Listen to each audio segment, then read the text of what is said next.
To Abner, my beloved friend, greetings. I would share with you some observations that may appeal to your mind, even though it is your heart that must finally be touched. Yet we must be sufficiently taught before the Spirit can testify to us of the truth of that which has been taught.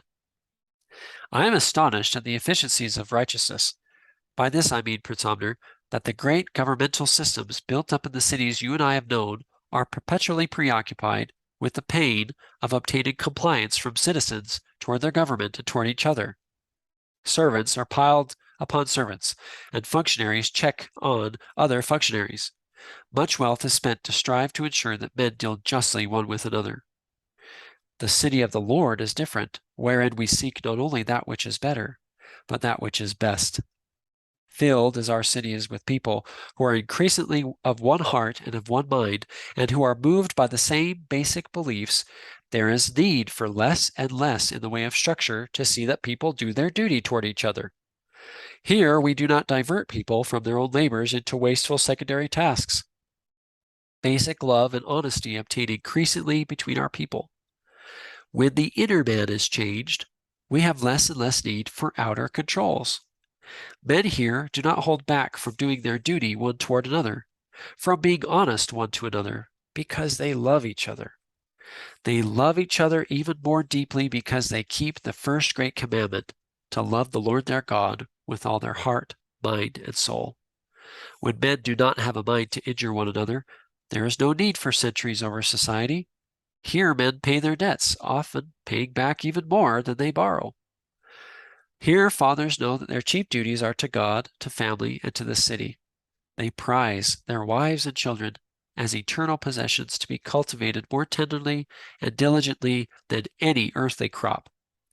Children not only hear their father's faith spoken, but also see it in the actions of daily life. And beholding the faith of their fathers, they are exceedingly glad. Here the natural joy of children, who are whole from the foundation of the world, is fully joined to acquired joy of parents. If we did not live the simple yet challenging commandments of God, we should not be a happy people. There are no contentions, disputations, envyings, strifes, and tumults, nor are there whoredoms, lyings, or lasciviousness here. There are no robbers, murderers, or factions. We are one. We are the Lord's. A man who is too busy to notice a neighbor also has no time to smell the flowers. Smallness of soul keeps us from contemplating both bird and brother, when God would have us exult over all his creations. Even as I write, Abner, I sense that while I'm describing life here, mine are words that come from within something holy.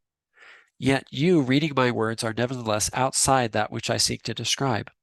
Thus, my words may merely fall to the ground when I desire to speak with the voice of a trumpet. Ponder but one matter, Abner, how the women and children here rejoice because fathers and husbands are chaste. You and I have seen many times elsewhere the heartbreak of whoredoms, wherein the tender hearts of children and wives are pierced with deep wounds. Such wives become walking tombs of torment.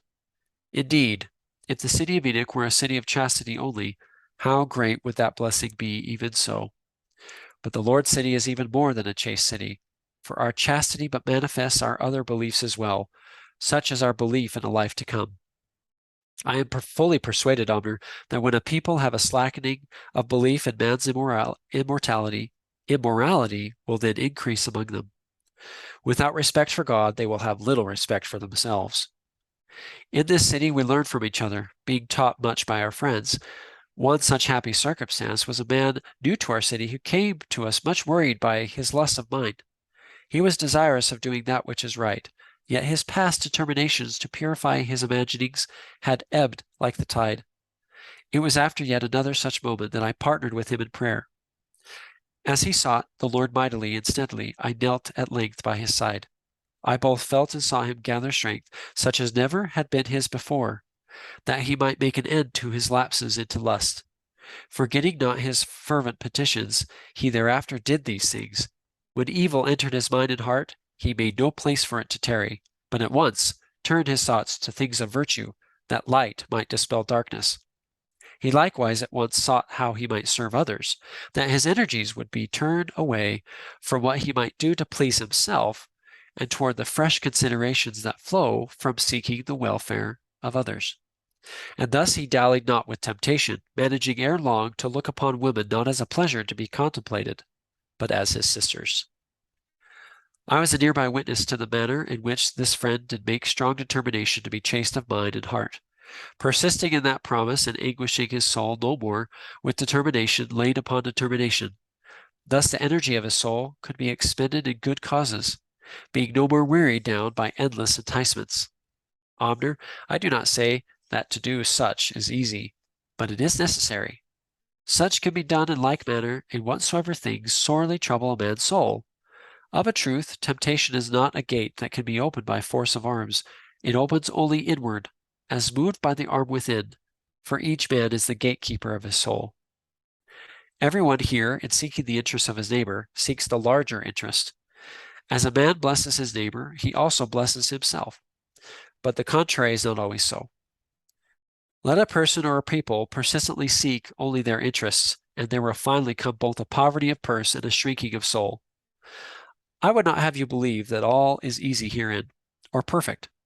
It would be wrong to think that life in the city of Enoch is idyllic, undisturbed, tranquil scene with nothing to do but sit and talk of truth. To sit about and talk of truth.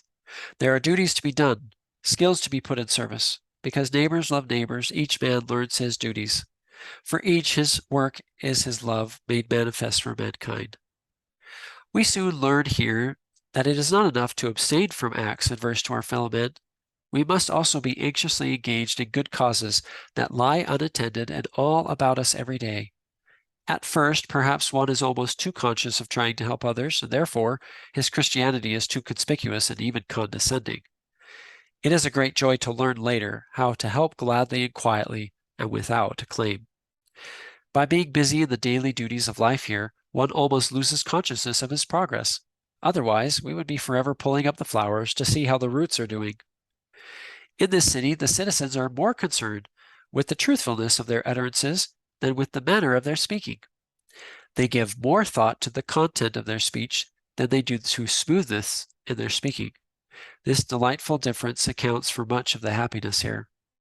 To name but one such example, in touching upon the forgetting of wrongs done us, I have learned by sad experience that there is no expiation in retaliation.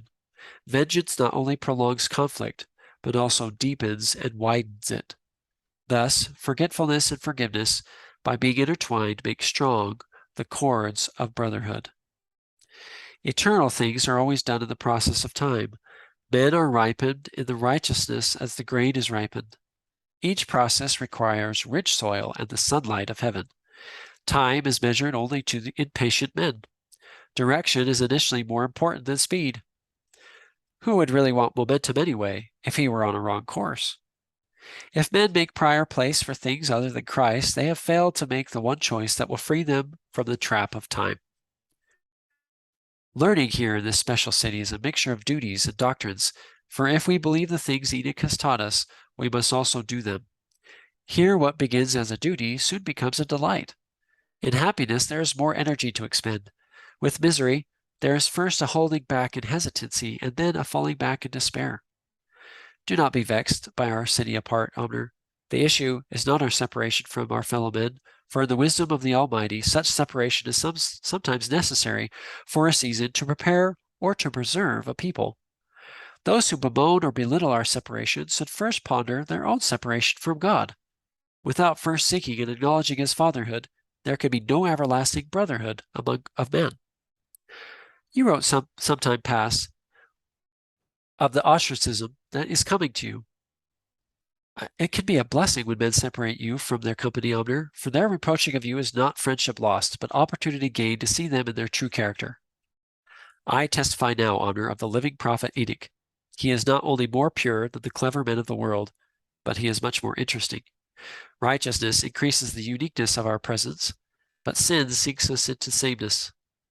Where there is beauty of person and personality, there is a capacity to appreciate beauties in others and in the world, but also a determination to add to the beauty of one's environment. This is so with Enoch. I must confess, however, that each time I have the privilege of being in his presence, I do think of him as being perfect, for if he has faults, they are not discernible to me. Yet he himself seems unaware of his righteousness, for he is so humble and is so anxiously engaged in the building of this city, or more accurately, this people. But Enoch had to be in command of himself before he could command the elements. God gives his power only to those by whom it will be safely and sweetly used. Once our will accords with his, there is no longer any reason for God to withhold his power from men.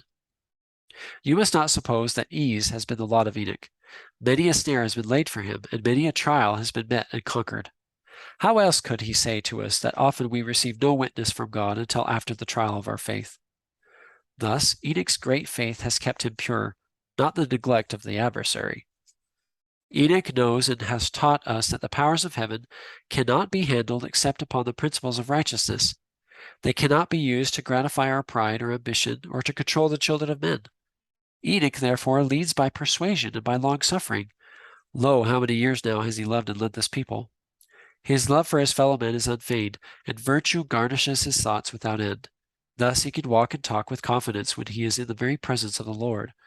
Enoch not only gives wise counsel, but inspires even better conduct in others. Even now, Enoch is preaching a new and hard doctrine among us. He speaks of one remaining sacrifice that each of us must be willing to make.